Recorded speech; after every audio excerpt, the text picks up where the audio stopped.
Brazil's forgotten Muslim revolt, the 1835 Malê Rebellion. Imagine an entire revolution planned in absolute secret, written entirely in elegant Arabic script, and executed right under the noses of colonial masters. In January 1835, the streets of Salvador de Bahia, Brazil, exploded into a sophisticated armed uprising. These were not ordinary rebels. They were highly educated West African Muslim scholars, teachers and warriors enslaved in a foreign land, clad in pure white tunics and carrying protective amulets containing verses of the Holy Quran. They fought to overthrow an empire and build an Islamic homeland in the heart of South America.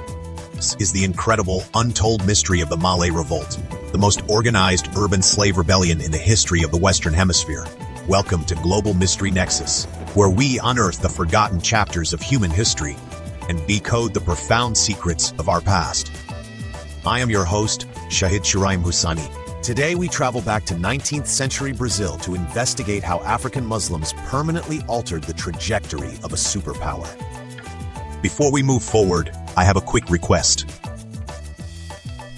If you enjoy this video and want to support the channel, please hit the like button, share it, and subscribe so you never miss an update. Now, let's dive in. The deep mystery of the Malê Rebellion begins with the remarkable identity of the rebels themselves. In the early 1800s, transatlantic slave ships brought over millions of enslaved Africans to Brazil, which absorbed nearly 45% of the total slave trade. Among them were thousands of Yoruba, Hausa, and Nupe Muslims from West Africa, many of whom were veterans or prisoners of the wars that formed the historic Sokoto Caliphate. In Bahia, these Muslims were collectively known as Malés, a term derived from the Yoruba word for Muslim.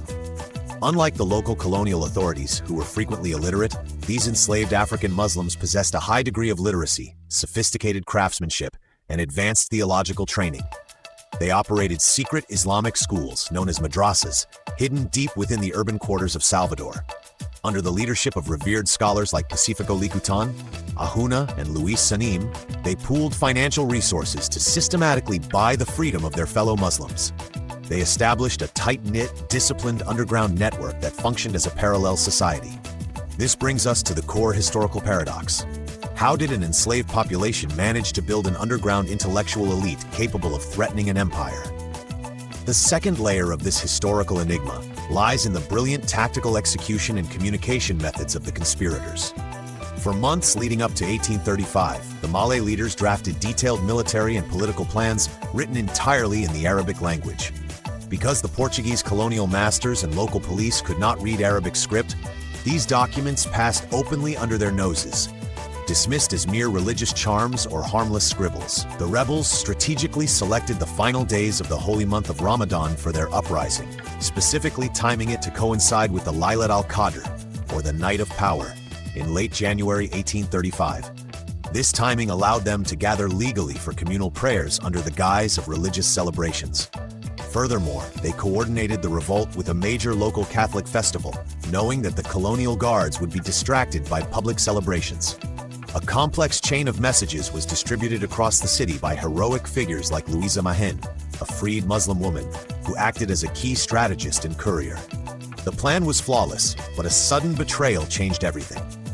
On the night of January 24th, a leak from an informant alerted the local authorities, forcing the Malés to launch their strike hours ahead of schedule.